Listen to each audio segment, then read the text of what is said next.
In the mid-90s, freestyle skiing was really at a point of stagnation. You know, from its freedom of the 70s, where it was all about creativity and doing crazy things, it kind of, you know, gradually got broken down with more and more rules, and became a sport that that there was almost a formula to do, be it moguls or aerials. There was a way to do it, and everyone was doing it, and everyone ended up looking the same. The courses were the same, didn't matter where you went. And it kind of, honestly, to me, it started getting boring. Jean-François Cusson from Quebec, another one of the kids, 18 years of age, from Saint-Agathe. Last year he won the Canada Games. He threw a 720 in that run. Absolutely an incredible talent. At the same time, most of the people that were sort of the creative minds of the time were going into snowboarding, and there was a lot of energy in snowboarding at that time.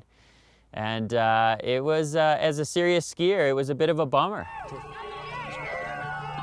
Okay, that is a snowboarding move. He does it 360, does a little rail grab on this side. This is a new wave of skiers that Jean-Luc Broussard is talking about. And they're throwing everything in right now. 26.86 the time, 20.25 the points. Watch this. Just grabs the ski, beautiful. Now I know, Meredith, you do that all the time on your snowboard, that move.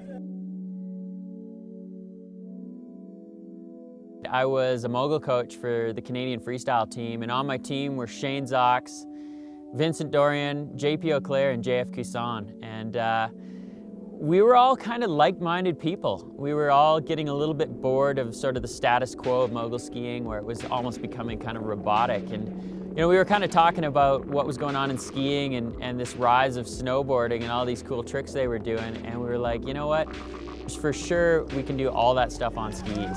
On our days off, we would go out and just try and dream up new tricks. You know, all started pushing each other, seeing who could come up with the next new thing. Sort of figure out how to do a misty flip and some 720s with grabs and all this kind of stuff. And we made a little video. And that was around the same time that Shane Zox went to the SIA trade show in Las Vegas and met a guy named John Decesare, who was a mogul skier that was into making films. They weren't Shane Zox and Mike Douglas. They were at this event in Snowbird. There was like the Canadian crew that came down, and they all had fake names because they were on the World Cup team, or they were just about to make the World Cup team for Canada, and they weren't allowed to do pro contests. And they smoked everybody. They were just like super good. And ironically enough, in Las Vegas, I was showing a movie that I made called Fade to Black. And it was in the mogul booth, the professional mogul booth. This red-haired kid came by with his buddy, and it was Shane Zox, and he's like, hey man, we like your movie, it's about moguls and freestyle, it's cool. I was like, oh, thanks, you know. And they gave me this tape, they're like, you should check this out. And I put it in, and it was like the first misty flip I'd ever seen on snow, and a couple of other things. It was a little VHS tape that I put into a little tiny, like 12-inch TV, and I was like, whoa, skiing just changed forever. It was kind of like one of those times when, you know, you really felt like you were at the start of something. And it didn't matter, skier or snowboarder, everyone was sort of starting to take notice of what we were doing, and Johnny started documenting it. And the first movie that we put out with Johnny that had our footage in it was called State of Mind, and that kind of really kicked off Poor Boys Productions. There were this group of mogul kids, freestyle kids, that wanted to do nothing more than flip and spin.